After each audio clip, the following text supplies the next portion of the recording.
பரித்ராணாய சாதூனாம் விநாசாய ச துஷ்கிருதாம் தர்ம சம்ஸ்தாபனார்த்தாய சம்பவாமி UK UK. கணருடைய கீதையில் தர்மத்தை நிலைநிறுத்துவதற்காகவே தான் பிறக்கிறேன் என்று எம்பெருமானை சொல்லிக் கொள்ளுகிறான். ஆச்சார பிரபவோ தர்மஹா தர்மஸ்ய பிரபுரச்சுதஹான்னு சொல்லுவார்கள். தர்மத்துக்கு பிரபு, தர்மத்துக்கு காப்பாளன் பகவானே. அவ்வெம்பெருமானேதான் மகாபாரதத்தில் தர்மத்தை காக்க அர்ஜுனனை யுத்தமும் செய்ய தூண்டினான். அதற்காக தானும் பகவத்கீதையை அருளி செய்தான். அதில் சொல்லப்பட்ட தர்மங்கள் எல்லாம் பல கதைகளாக, பல கதாபாத்திரங்கள் மூலமாக பாரதத்தில் சொல்லப்பட்டுள்ளது. அதிலே ஓர் கதை, ஓர் வரலாறு யக்ஷ பிரஷ்னம். அதில் பல கேள்விகளுக்கு தர்மபுத்திரன் பதில் சொல்லிக் கொண்டு வருகிறார்.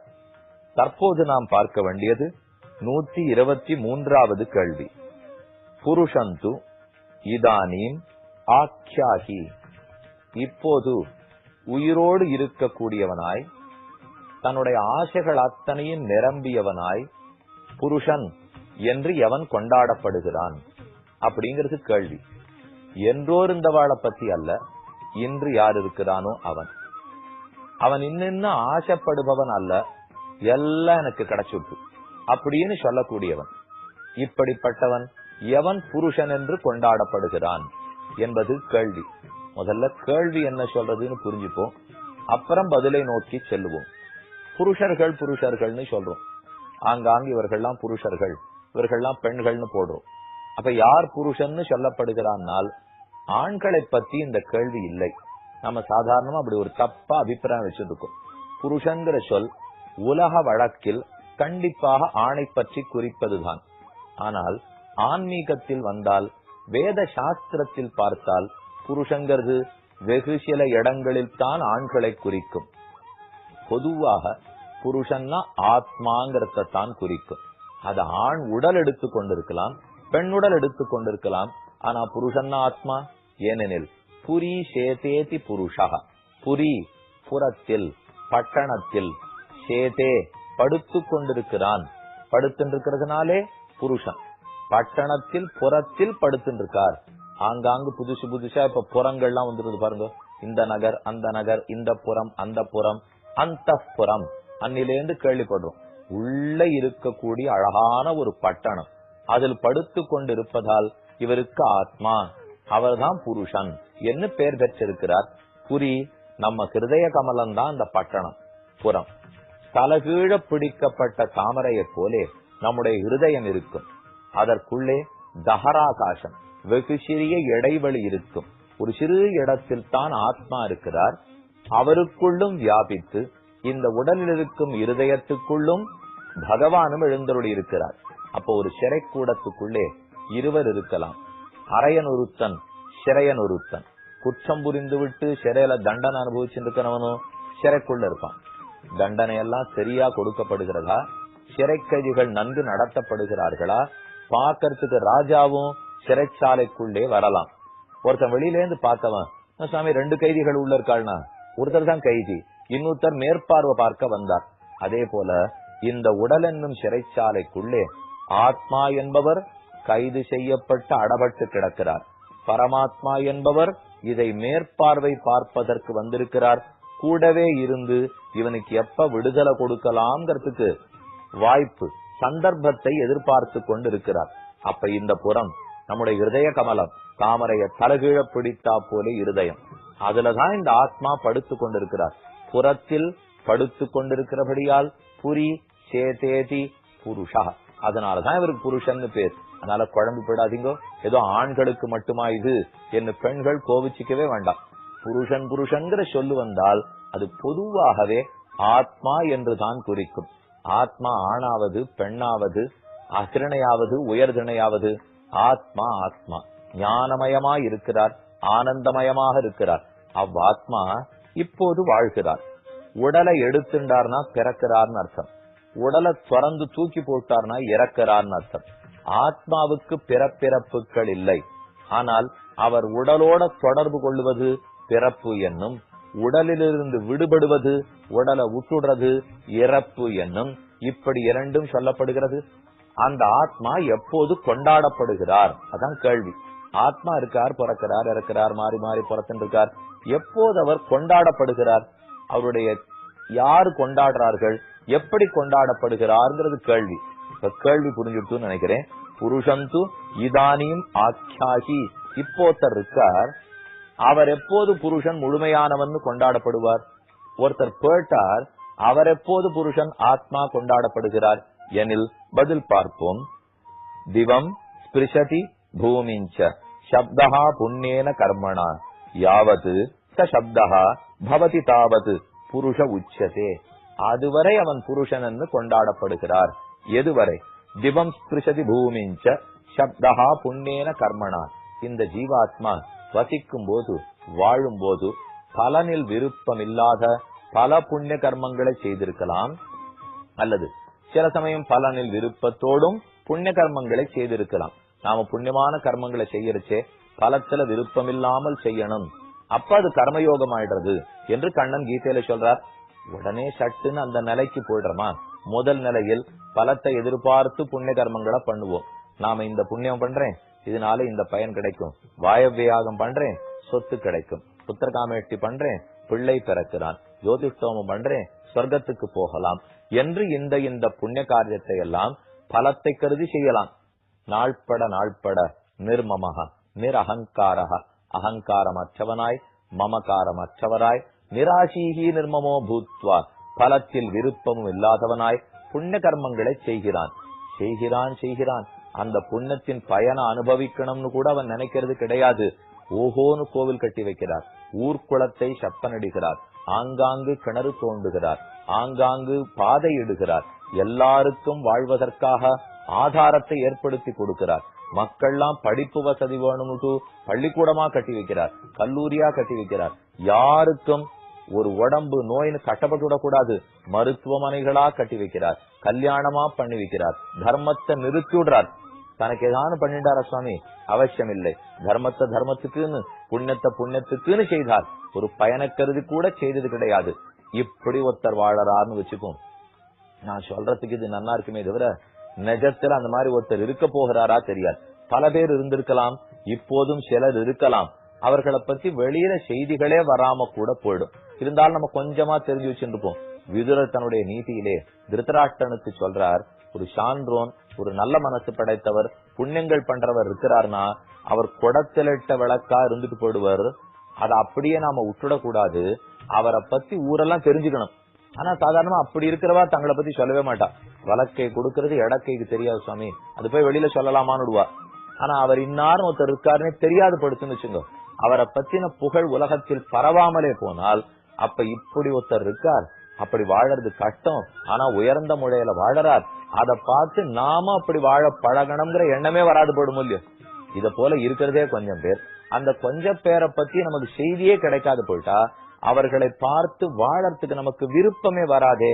அதனால விதுரர் சொல்றார், அவர்களா விளம்பரம் தேடிக்க மாட்டா திருத்தராஷ்டிரா. ஆனா நல்லவனுடைய பழக்கம் என்ன தெரியுமோ?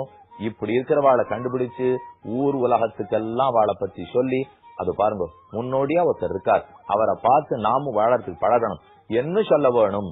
அப்ப அவருடைய புகழ் உலகத்தில் பரவினால்தான் லோகத்துக்கு நன்மை என்று விதுரன் திருத்தராஷ்டிரனுக்கு சொல்றார். இப்ப நாம என்ன பார்த்துட்டு இருக்கோம்னா, புண்ணிய கர்மங்களை ஒருத்தர் செய்கிறார், பலனில் விருப்பமற்று செய்கிறார்.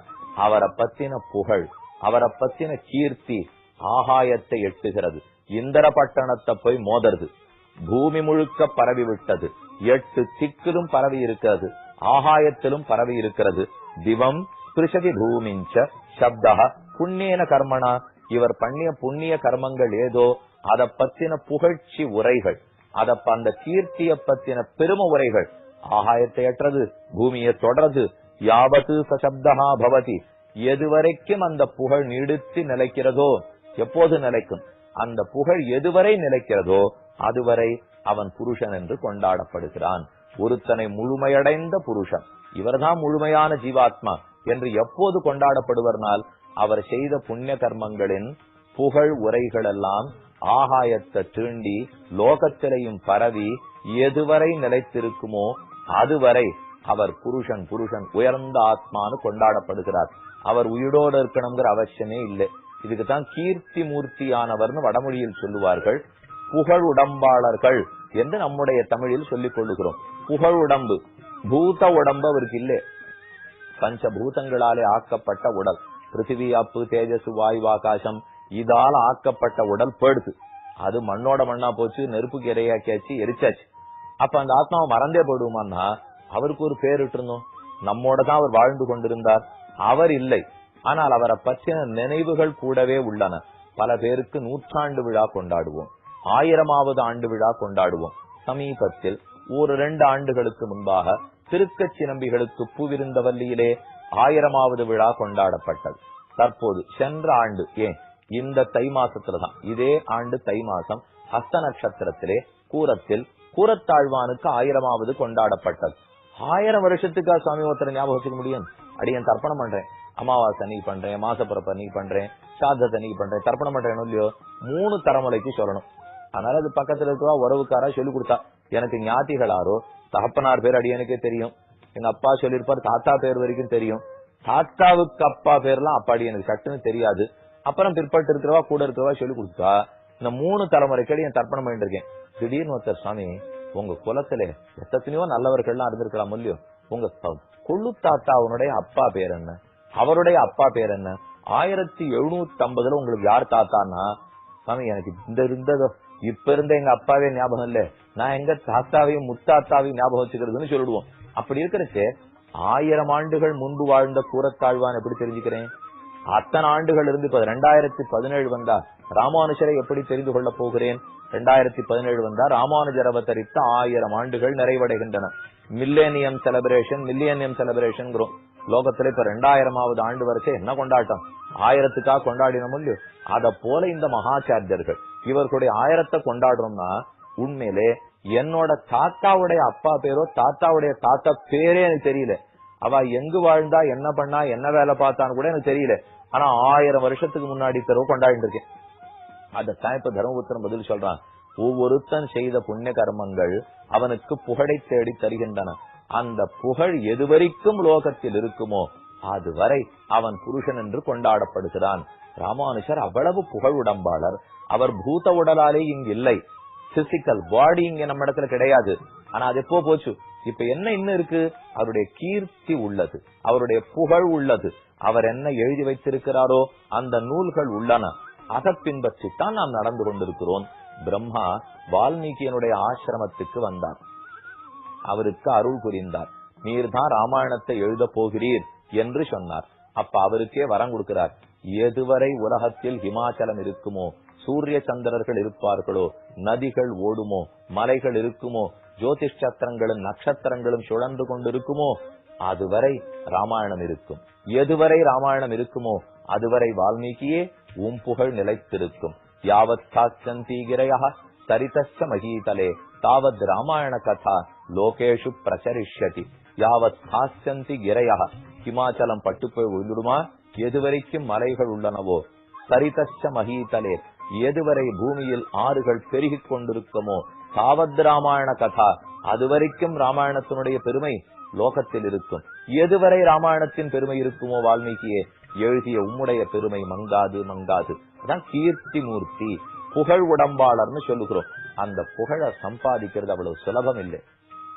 எதை இழந்தாலும் ரிப்பேர் பண்ணிடலாம்.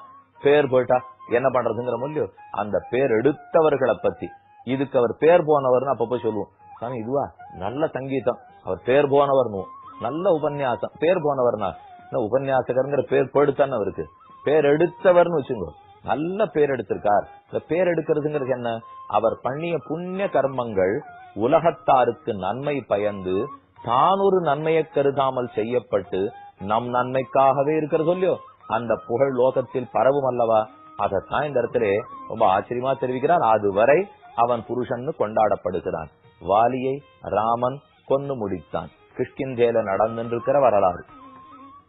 வாலி போயிட்டார், தாரை அங்கிருந்து உள்ளிருந்து வந்தாள். நன்னா ராமனை ஏசணும், அவரை திட்டணும் அப்படிங்கிற எண்ணத்தோட வருகிறார். ஜகாமதாரா மனஸ்வினி, மனது முழுக்க எண்ணத்தோட ராமனை திட்ட வந்தா. ஆனா அவன் என்ன சொன்னா தெரியுமா? தம் அக்ஷய கீர்த்திச்ச, நீ குறையாத புகழ் படைத்தவன்.